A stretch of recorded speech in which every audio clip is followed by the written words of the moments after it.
What is equality?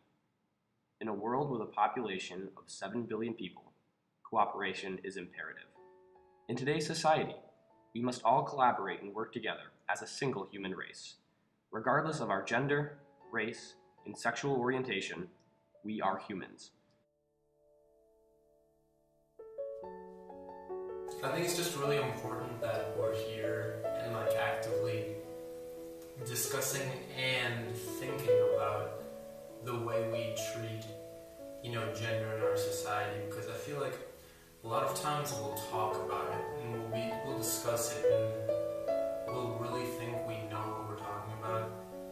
But then in all the small situations when it really matters, the way guys treat girls, even at this camp right now, I can guarantee you there's plenty of times where if guys really could think about what they say before they say it, it would make all the difference. And it's those small things that I really want people to take away from this place, that they have an impact, every word they say. And if they could just think about that in the context of gender and learn that what they say isn't useless and that what they say affects the people around them and the way we perceive gender, then we could actually make a difference at the local level, and it would be greater than you might think.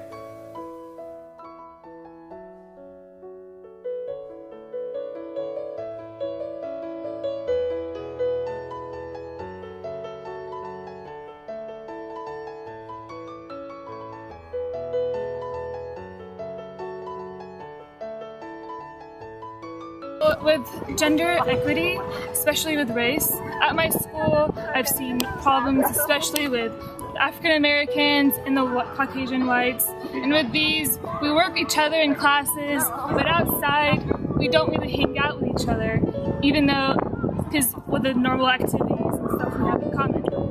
But it's a really big problem around the world, and there's still stereotypes and racial comments against these people that need to be addressed. And it's, even if you're in a diverse community, there's some out there that don't have opportunities to be with other cultures. And therefore, having this diversity around you will help you understand and have more knowledge.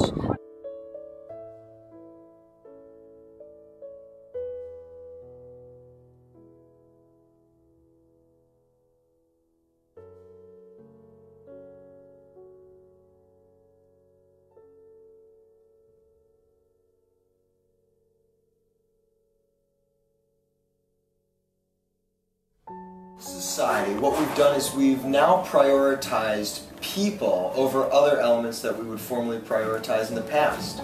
And that means that we would make progress in areas of equality for women, equality for minorities, equality for people of different backgrounds. And this is important because once we looked at this from a historical context, the more power that we give to people, we realize that the more equal our society becomes, because people generally want to give people opportunity, to have a fair environment, and to do the right thing.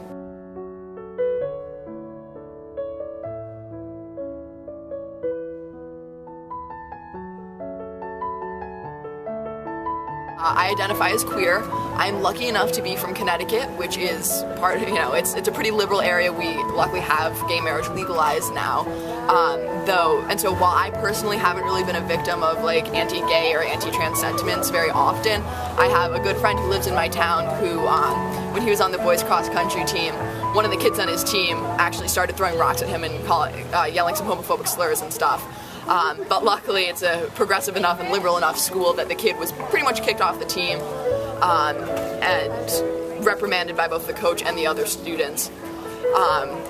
I have spoken to actually a panel of doctors at Yale University on welcoming LGBT youth, and I recently did a project for my AP US History course about LGBT youth homelessness and why that is kind of a more important issue now than gay marriage, because as important as gay marriage is in promoting acceptance and tolerance, it's not really a big deal anymore. Delaware just legalized gay marriage and nobody really cared. it was kind of a big yawn. But we still have a disproportionate number of youth who are homeless being or identifying as LGBT, and they're facing a lot of problems right now. So we really, it all goes back to the money, of course, and we really need to help them out instead of necessarily just focusing on the adults of the community.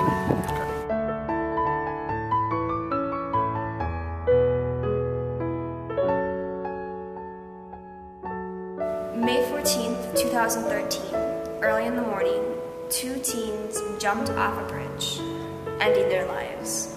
Dakota and Erica were 2 of my best friends, and they were judged every day because they were not standard and dressed as they felt, and didn't mold themselves to the in style. They were bullied because they tried to stand up for themselves. They were not accepted because they were talented, unique, and strived for dreams people said were impossible for them. They were judged to a point of hopelessness. People should never have to die on account of being judged. They should never feel as if the world would be better off without them, because no matter how big a difference it makes a difference no less. But people and their lives end and rip heartstrings. However, there is a way we can fix this. By simply taking one moment to say hello to someone, we can stop this. Starting a conversation with somebody who feels hopeless, somebody who's hurting inside, can help them see that they were not as alone as they think. We can help.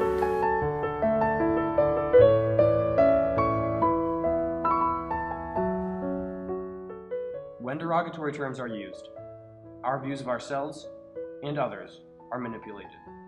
Through these terms, we are weakened. Gradually, our dignity will be taken away.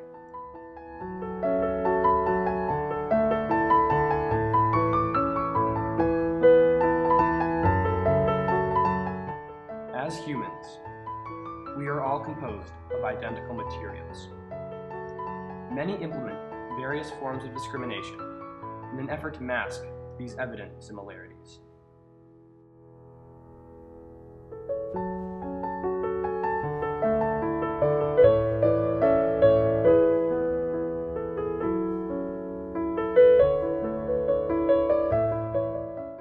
Over time, benign terms have evolved into things more hurtful. Regardless of race and gender, everyone may be subject to some form of discrimination. Despite all of our differences, together, we are human. No one, ever, will be able to take that away. Despite this, we are equal. We are equal! We are equal! We are equal! We are equal!